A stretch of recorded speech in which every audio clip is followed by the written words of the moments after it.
Hello, and welcome to this tutorial. Today, I will guide you on how to turn on the Use Secure DNS feature in the Ecosia browser on your Android device. Enabling secure DNS enhances your browsing privacy and security by encrypting your DNS queries.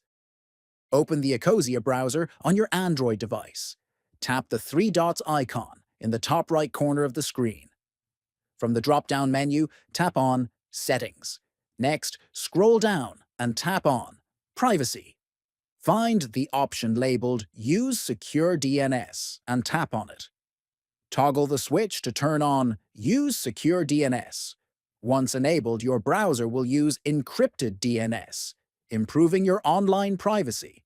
That's all for today's tutorial. Enabling secure DNS in Ecosia helps protect your browsing activity from third parties.